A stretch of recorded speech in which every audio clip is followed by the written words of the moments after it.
Poďme si zhrnúť posledných pár zápasov, ktoré sme odohrali. Začneme zápasom domácim so Spartakom Mijava, ktorý skončil remízou 2-2, ale čo ma na tom zaujalo, tak asi nikto nepredpokladal, že Mijavčania prídu 90 minút brániť do Puchova. Tak, prekvapilo to troška aj nás, ale nebudem sa vyjadrovať k súperovi, zvolili si stratégiu, ako si zvolili. Musíme sa na to nachystať, že takmer všetky družstvá budú proti nám hrať podobne a my musíme nájsť recept, ako byť lepší, ako si viac vytvárať šance a ako tie zápasy zvládať a vyhrávať.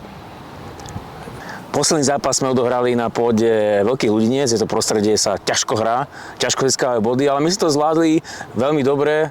Vyhrali sme tam rozdielom triedy 0-3, tak ako by si zhodnotil tento zápas? Tak, to prostredie bolo veľmi špecifické, ale bol som veľmi spokojný s našim výkonom, pretože od prvej do poslednej minúty sme boli aktívni, v útočnej tretine sme si vytvárali gólové príležitosti, strelili sme 3 góly, ktorých mohlo byť samozrejme aj viac, ale strelili sme 3 a vyhrali sme 3-0 a bol to za mňa veľmi dobrý ofenzívny výkon z našej strany. V tom nabitom programe zápasov sme dohrali aj zápas Solna v Cupu, kde sme v rovnosť krajine taktiež zvíťazili 1-3 a postupujeme do ďalšieho kola a čaká nás Spartak Trnava. Tak čo na tento zápas? Tak v pohári sme splnili cieľ, dostali príležitosť mladší hráči, niektorí chlapci z dorastu. Tú minutáž sme rozdelili, vravím, super, bol sympatický, vyhrali sme zaslúženia, postupili sme do ďalšieho kola, kde sa stretneme so Spartakom Trnava, ale na tých zápasom ešte vôbec nerozmýšľame, plne sa koncentrujeme na zápas s Novými Zámkami a to je pre nás priorita, zvládnuť tento zápas. Ako si spomínal, zajtra hráme domáci zápas proti Novým Zámkom, tak prvé 3 kola sme hrali určite veľmi atraktívny ofenzívny futbal. Môžu sa tešiť fanúšikovia zajtra, že predvedeme opäť takýto atraktívny futbal? Tak ja si stále myslím, že sme ešte neodohrali taký zápas, na čo máme.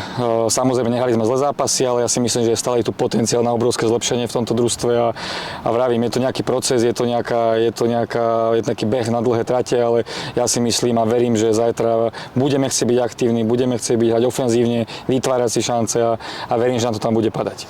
Veľa fanúšikov nevie, ale máme 2 útočníkov, ktorí boli obidvaja zranení, to znamená, že ešte nenastúpili ani do jedného majstrovského zápasu 3. ligy, tak ako je zdravotný stav a povedz nám nejaké pozitívne informácie z kabíny. Tak vlastne jedná sa o Tima Vavríka a Vlada Valka. Timo Vavrík je už v plnom tréningu, to znamená, že na zajtrajší zápas je k dispozícii. Čo sa týka Vlada Valka, začína s individuálnym tréningom a je tu možno otázka nejakých týždňov, kedy aj on teda nastúpi na zápas a ja verím, že títo dvaja hráči zvýšia kvalitu v našej ofenzíve, o tom som presvedčený, pretože obidvaja sú to góloví hráči, útočníci a teším sa, keď budú obidvaja k dispozícii. Keďže sme vyhrali vonku, získali sme 3 body, tak naša povinnosť je potvrdiť tieto víťazné body z ihriskov supera, tak veríme si zajtra?